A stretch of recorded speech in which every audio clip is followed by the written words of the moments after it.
கடந்த வாரம் காஞ்சிபுரம் மாவட்டத்தில் தமிழக வெற்றி கழகத்தின் தலைவர் நிறுவனர் தம்பி விஜய் அவர்கள் மக்கள் சந்திப்பு நிகழ்ச்சி நடத்தினார்.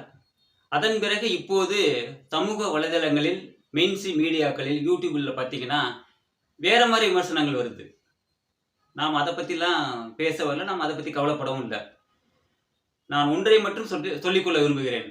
தமிழகத்தை பொறுத்தவரை சட்டமன்ற தேர்தல்களில் வாக்குப்பதிவு என்பது 65 முதல் 70% தான் வாக்குப்பதிவாகும் ஆச்சுங்களா.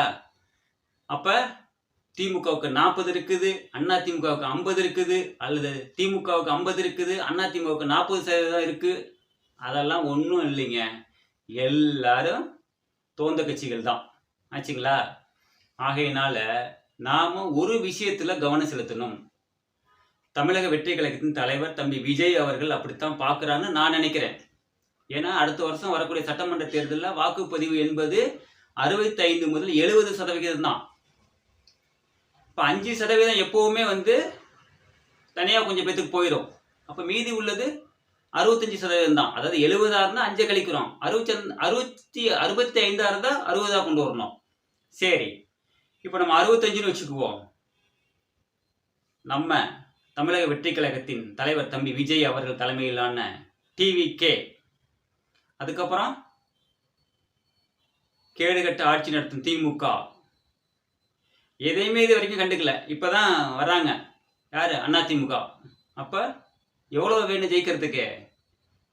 ரொம்ப ரொம்ப அதிகபட்சம் 25% தான் இல்லைங்களா. 25% ஓட்டு வாங்கிட்டா அவங்க தான் ஆட்சியை பிடிப்பார்கள். யாருக்கு வாய்ப்பு அதிகம்?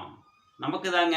தமிழக வெற்றி கழகத்தின் தலைவர் நிறுவனர் தம்பி விஜய் அவர்களுக்கு தான் வாய்ப்புகள் அதிகம். ஆகையினால 25% ஓட்டு வாங்குறதுக்கு ஒரு பெரிய விஷயமே கிடையாது. இன்னைக்கு பெரிய விஷயமே இல்லை. ஆளுங்கட்சியின் அராஜகத்தை கேள்வி இருக்கக்கூடிய அதிமுக போன்ற கட்சிகள் வேடிக்கை பார்த்து விட்டன. ஆகையினால தான் மக்கள் இன்னைக்கு தமிழக வெற்றி கழகத்தை நோக்கி வருகிறார்கள். இப்போ சொல்லுங்க, 25% ஓட்டு வாங்கிடலாம்ல? தமிழக வெற்றி கழகத்தின் தொண்டர்கள், அந்த கழகத்தின் உறுப்பினர்கள், அங்கு உள்ள கீழ்மட்ட கிராமப்புற நிர்வாகிகள், நீங்கள் ஒன்றை மட்டும் கவனத்தில் வைத்துக் கொள்ளுங்கள். நம்மளால் எளிதாக 25% வாக்குகளை பெற முடியும். நமக்கு இந்த 5 ஆண்டுகளில் நாம் தொடர்ந்து 10 ஆண்டுகள் நாம் தொடர்ந்து மக்களுக்காக நிறைய உழைச்சிருப்பீங்க. ஆகையினால நீங்கள் ஸ்டார்ட் பண்ணிடுங்க.